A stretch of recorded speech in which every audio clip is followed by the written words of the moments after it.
Thank you. Hey, everybody. So I'm back in Michigan and in Detroit because I just, first of all, wanted to thank you. I know folks are standing in line for a long time. I know if you're out here, you are a leader in your family, in your community, in your neighborhood. And I just want to thank you. Because listen, the decision about who will be the next president of the United States, you are going to make. You will make that decision.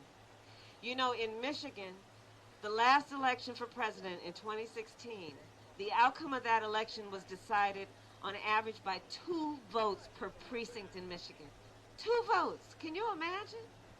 If each of us just pulled out another 2 people to make sure they voted today, that could determine who will be the next president of the United States of America. And on that decision comes so many other decisions, like whether we are going to maintain Obamacare and the Affordable Care Act, which brought health care to over 20 million people who didn't have it, especially in the midst of a virus, COVID, that has afflicted 3 times more black people than any others. Black people are twice as likely to die from it, and we know part of that has to do with pre-existing conditions, right? Do you know, raise your hand if you know anybody with diabetes, if you know anybody with high blood pressure, if you know anybody with lupus, if you know anybody who's a breast cancer survivor, right? Right. So what Obamacare did, that Joe Biden together with President Obama pushed through, protected people with pre-existing conditions.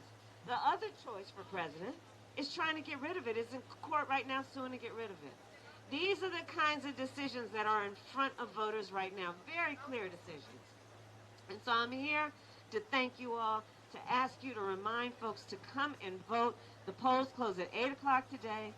Encourage people to stand in line. I know it may be asking a lot, but when we think about what we want for ourselves, for our children, for our families, for our community over the next 4 years and for the next generation, this is probably okay to do compared to what we're going to get in return. So let's make sure everybody votes. Let's not let anybody take our power from us, because at election time, the power of our voice is through our vote. And we know that there are so many reasons to vote. We vote to honor the ancestors, those people like one of the great heroes, American heroes that we lost this year, John Lewis, who shed his blood on the Edmund Pettus Bridge for our right to vote. We honor the ancestors by voting. We vote because everything is at stake in this election. Everything. And we vote because we know that there may be powerful people trying to make it difficult, trying to make it confusing for us to vote, but we know that part of the reason they're doing that is because they know our power.